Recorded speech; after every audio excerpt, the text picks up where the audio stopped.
안녕하세요. 기도학교를 시청하시는 여러분들을 진심으로 환영합니다.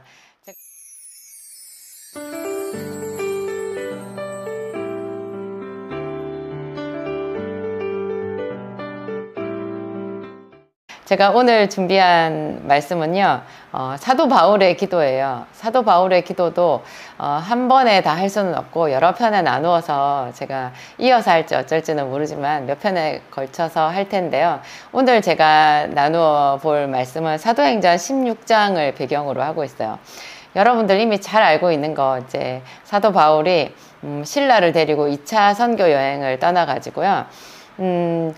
쭉 가다가 이제 16장 초반부에 보면 더베와 루스드라 이곳에 이르러 가지고 디모데라는 제자를 얻었다. 이 디모데가 사도 바울에게 얼마나 중요한 사람이에요. 이런 귀한 인재도 얻고 또 가는 곳마다 그 하나님의 말씀으로 교회가 든든하게 세워지고 그 수가 날마다 더하니라 이렇게 나오거든요. 그러다가 갑자기 벽에 부딪히는데요. 성령이 아시아에서 말씀을 전하지 못하게 했다라는 그런 좀 놀라운 구절이 나와요. 이 부분에서는 그냥 쉽게 넘어가는데요. 제가 고린도 후서를 언제 보다가 깜짝 놀랐었거든요. 사도 바울이 이때의 심경을 고린도 후서에 기록한 거라고 제가 그렇게 들었는데요. 형제들아, 우리가 아시아에서 당한 환난을 너희가 모르기를 원치 아니하노니 힘에 지나도록 심한 고생을 받아 살 소망까지 끊어지고 우리 마음에 사형 언도를 받은 줄 알았다. 그런 구절이 나와요. 정말 힘들었나 봐요, 사도 바울이. 그때 얼마나 많이 기도를 했겠어요. 그랬더니 이것이 마귀가 막는 게 아니라 하나님의 성령께서 이곳이 아니다라고 얘기를 하고 계시구나 하는 거를 알게 된 거예요. 그래서 기도를 하다가 환상 중에 마게도냐 사람 하나가 손을 흔들면서 손짓을 하면서 와서 우리를 도우라 했잖아요. 그래가지고 정말 그 전혀 예상이 없었던 미리 계획하지 않았던 그 새로운 지경으로 유럽으로 가게 된 거예요. 그 소아시아 지금의 이제 터키인데요. 터키 그 앞바다를 에게해라고 하거든요. 그 에게해 바다를 가로질러서 건너가면 그리스가 나와요. 거기가 이제 유럽의 첫 관문인데요. 하나님께서 로마로 가는 유럽의 첫 관문 그쪽 길로 인도하신 거예요. 그래서 사도 바울과 그 일행은 바다를 건너서 이제 유럽으로 들어갔고 거기서 처음으로 딱 발을 들여놓은 성이 빌립보 성이었어요. 빌립보 성에 가서는 얼마나 이 사람들이 당황했겠어요. 분명히 하나님께서 환상으로 보여주셔서 마게도냐 사람 하나가 와서 우리를 도우라 해서 왔는데 빌립보 성에서 아무 자기들이 이제 있을 근거지가 없는 거예요. 그 전에 이제 사도 바울이 소아시아에서 복음을 전했을 때는 가는 데마다 회당이 있었거든요. 이 회당 참 이것도 역사가 깊어요. 이스라엘 사람들이 그러니까 유대인들이 바벨론에 의해서 이제 구약의 이야기죠. 바벨론에 의해서 예루살렘 성이 무너졌고 바벨론의 포로로 끌려갔잖아요. 그 이후에 이제 역사적으로 보면 바벨론이 지나고 페르시아가 지나고 그 다음에 이제 헬라 제국이 들어오잖아요. 이거를 이제 구약 성경 그 다니엘이 다 환상으로 봤죠. 헬라 제국이 그 역사적으로 유명한 알렉산더잖아요. 알렉산더. 성경에는 알렉산더라는 이름은 나오지 않지만 헬라 왕이 나오거든요.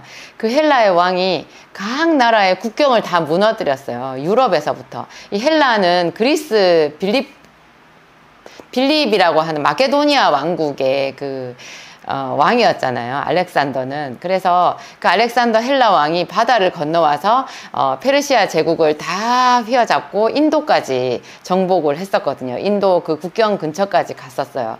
그래서 그 국경을 다 없애고 나라를 헬라 제국을 만들었잖아요. 그 바람에 바벨론의 포로로 끌려갔던 그 유대인들도요, 각지로 흩어진 거예요. 각지로. 물론 그 중에 상당수가 예루살렘으로 돌아왔지만, 그냥 알렉산더가 세계화를 시켜놓은 거거든요. 유럽과 아시아를 통합해가지고, 이스라엘은 그렇게 보면 아시아에 속하거든요. 하여튼, 유럽은 이제 마케도니아, 지금으로 치면, 그리스에 있는 그쪽이고, 거기서,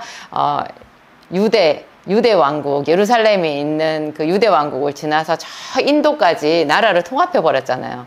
그러니까 국경이 없어져 가지고 바벨론의 포로로 끌려갔던 이스라엘 백성들, 그 유대인들 상당수가 그 모든 지경에 다 흩어진 거예요. 그곳에서 그 사람들이 생업에 종사하면서 안식일마다 모여서 하나님의 말씀을 듣기 위하여 회당을 지었어요. 그 회당이 신약 성경, 신약으로 넘어가지고 사도 바울이 전도 여행, 선교 여행을 갔을 때 이 회당이 근거지가 된 거예요. 저는 처음에 사도 바울 같은 사람들은 당연히 노방 전도를 했겠거니 이렇게 생각했거든요. 우리도 전도는 왜 교회에서 전도는 바깥에 나가서 길에서 사람들한테 해야지. 그게 진짜 용기 있는 전도인 것 같고 전도의 용사들이 하는 그런 것 같잖아요. 물론 그것도 필요하겠지만 사도행전을 자세히 보면 상당히 전도에도 전략이 필요하구나. 그래서 사도 바울은 그 각 지역에 흩어져 있는 그 유대인들이 세워놓았던 회당에 안식일마다 가서 그 회당에서 하나님의 말씀을 들으려고 온 자, 그 사람들 중에 또 상당수는요 이방인들이었어요. 이방인들이 유대인의 회당에 와서 안식일날 하나님의 말씀을 들은 거예요. 그러니까 이런 그 신약에 예수님께서 3일 만에 죽으시고 부활하셔가지고 그리스도의 몸된 교회를 예루살렘에 세우셨는데요. 그 밑작업은 훨씬 그 이전에 구약에서 벌써 신구약 중간사 그 400년 기간 동안에 밑작업이 있었던 거예요. 그것이 온 유대인들을 사방지경으로 흩어서 국제적인 그런 이렇게 풀뿌리 같이 흩어 놓으신 거고요. 그 사람들이 있는 그곳에서 하나님을 경외함으로 함께 모여서 말씀을 듣고 함께 기도하던 그런 회당이라는 근거지를 마련해 놓으셨던 거죠. 그래서 그런 길들을 통해서 복음이 전파되었는데 사도 바울이 지금 간 빌립보에는요 회당이 없는 거예요. 그곳에는 회당이 없어요. 좀 지나가면 이제 나중에 데살로니가나 베레아라든지 이런 곳에 가잖아요. 거기는 또 회당이 있는 것 같더라고요. 하여튼 빌립보에는 회당이 없어가지고 사도 바울이 며칠을 고심을 했던 것 같아요. 이제 분명히 하나님이 가라고 해서 도착한 곳인데 이 빌립보에서 근거지를 찾지를 못하고 헤매다가 안식일이 되어서 강가에 기도하러 갔잖아요. 이 사람들은 다 강가에 가면 기도하러 온 유대인들을 만날 수 있었던 것 같아요. 자기들도 기도를 하지만 그곳에 가면 흩어져 있던 그 유대인들이 회당이 없는 곳에서는 강가로 모였다는 것 같거든요. 거기 가가지고 자주장사 루디아를 만났잖아요. 그래서 그 루디아가 바울이 전하는 복음을 듣고 크게 회심해가지고 그의 온 가족이 다 세례를 받고 자기 집을 개방을 한 거예요. 너희가 나를 믿는 여자로 알면 여기 와서 유하라. 그러면서 이제 거할 처소를 얻게 되었는데요. 이제 거기서 이제 사도 바울이 또 이제 밖에 전도하러 나갔겠죠. 그리고 또 기도 처소로 또 나갔을 텐데 그런 길에서 그 도시의 어둠의 영들이 이제 저 많은 귀신 들린 여종을 통해서 또 드러난 거잖아요. 그래서 저 많은 귀신 들린 여종이 자꾸 이제 사도 바울을 쫓아와가지고 이 사람들은 하나님의 복음을 전하는 하나님의 사람들이라고 자꾸 큰 소리로 말하니까 그것이 사도 바울에게 큰 위협이라고 하면 좀 그렇고 방해가 된 거죠. 그래서 사도 바울이 몇 날 며칠을 한 3일 정도를 참았다고 그래요. 사도 바울이 왜 참았겠어요? 그 귀신을 쫓아내지를 못해서 참았겠어요? 어떤 요즘에도 사역하시는 분들 중에서 귀신 쫓아내는 그런 사역을 많이 하시는 분들이 있는데요. 귀신 쫓아내는 사역도 중요하기는 하지만 아무리 귀신을 쫓아내도요. 그것보다 더 중요한 것이 사람들의 회개거든요. 사람들이 회개하고 사람들의 그 마음에 있잖아요. 중심으로 하나님의 말씀이 들어와야 귀신들이 다시 들어오지를 못해요. 그 밑작업이 없는 상태에서 축사사역으로 귀신만 쫓아내면요. 그 귀신이 금방 다시 들어오는 거예요. 그래서 아마 사도 바울이 아직 이 빌립보에 하나님의 말씀이 제대로 편만하게 증거되지 않아서 그랬을까요? 3일 동안을 참고 그냥 놔둔 거죠. 그랬더니 도저히 안 되겠다 싶어서 이제 사도 바울이 저 많은 귀신 들린 여종에게 귀신을 쫓아낸 거예요. 이제 그 여자에게서 나오라. 예수 그리스도의 이름으로 그 여자에게서 나오라. 쫓아냈더니 이제 정말 그 지역에 있는 악한 영들의 뇌관을 건드린 그런 모습이 돼버린 것 같아요. 그래가지고 저 많은 귀신 들린 여종을 통해서 크게 이익을 취하던 그 주인들이요. 주인들이 이제 거짓으로 사도 바울 일행을 고소를 한 거죠. 본래 마귀가 잘하는 게 거짓말이잖아요. 정말로 하나님의 말씀을 쫓아서 열심히 기도하고 그런 사역을 하는 사람을 순식간에 정반대로 뭐 사회에 해악을 끼치고 거짓말장이고 뭐 이렇게 우리를 망하게 하러 온 그런 사람으로, 나쁜 악당으로 싹 바꿔버릴 수가 있거든요. 그래서 사도 바울이 갑자기 범법자가 되어가지고 사회를 교란시키고 뭐 그 사람들이 받지도 못할 이상한 풍속을 전하는 그런 회방자가 되어가지고 바울과 실라가 매를 맞고 감옥에 갇히게 되었어요. 네, 얼마나 그 매를 많이 맞았든지, 그리고 그 감옥에 들어갔는데 그냥 감옥에만 갇힌 게 아니라 성경에 분명히 나오기를 그 발에 착고를 채웠대요. 흠씬 두들겨 패고 발에 착고까지 채워서 그 빌립보 감옥에다가 집어 넣어버린 거죠. 여기까지 보면요, 참 제가 이제 저희 목사님과 같이 교회를 개척하면서 뭐 우리가 심한 고생을 했다고 해도 사도 바울만큼 비하겠어요. 그렇지만 가끔 나도 힘들구나 그러면서 이 사도 바울이 당한 이 고난을 가지고 묵상하면서 위로를 받은 적도 많이 있었어요. 왜냐하면 우리도 옳은 일을 하고 하나님의 말씀에 순전하게 결합해서 그 붙잡혀가지고 그 말씀대로 행했는데 제가 욕을 먹기도 하고 뭐 하여튼 같은 또 교회를 다니는 그런 다른 교회를 섬기는 집사님이나 권사님들한테 가짜 순복음이라고 매도를 당하기도 하고 하여튼 그런 적이 있었거든요. 순복음이 가짜가 있고 진짜가 있나요? 모르겠어요. 하여튼 그런 이상한 모양새가 나서 참 저희가 서럽기도 하고, 그럴 때 이 사도 바울이 당한 고통, 이 장면이 저희한테 많이 묵상거리가 되고 힘이 되고 그랬던 것 같아요. 사도 바울이 얼마나 힘들었을까요? 이때 분명히 하나님께서 환상으로까지 말씀하셔가지고 그래가지고 힘겹게 들어온 죽음의 그런 고비를 넘기면서 죽음의 골짜기를 통과하면서까지 들어온 빌립보 성이었는데, 거기서 저 많은 귀신 들린 여종을 온전케 했다라는 그것 때문에 다른 누명을 쓰고 매를 맞고 감옥에 갇힌 거예요. 얼마나 아팠을까요? 그러다가 발에 착고가 채워졌고, 여러분 생각해 보세요. 그 감옥이 다 서로 이렇게 쇠창살은 아니었으려나, 하여튼 이렇게 뭔가 살로 이렇게 되어 있어가지고 얼기설기 되어 있어서 옆방의 죄수들이 다 보였던 것 같아요.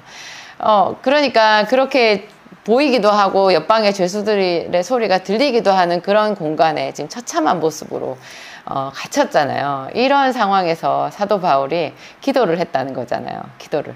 그 유명한 구절, 우리가 목사님들 설교회에서 예배 시간에 정말 많이 들었던 그 유명한 구절이 이제 25절이거든요. 밤중쯤 되어서 바울과 실라가 기도하고 하나님을 찬미하며 죄수들이 듣더라. 제가 이 구절을 여러 번 읽으면서 생각했어요. 만약에 이때 사도 바울이 울면서 기도를 했다면 어떻게 됐을까? 좀 이상하지 않았을까? 그런 거예요. 여러분, 실컷 매를 맞고 착고에 채인 사람이 자기는 하나님을 바라보고 기도하지만 그 기도가 울면서 흐느끼면서 하는 기도였다면 옆에 다른 죄수들이 들었을 때 참 덕이 되지 않았을 것 같아요. 그죠? 제가 언젠가 제 간증에서 말씀드렸잖아요. 제가 저희 그 교회가 상가에 있었을 때 그 상가 바로 옆에 교회 옆칸이 태권도 도장이었는데요.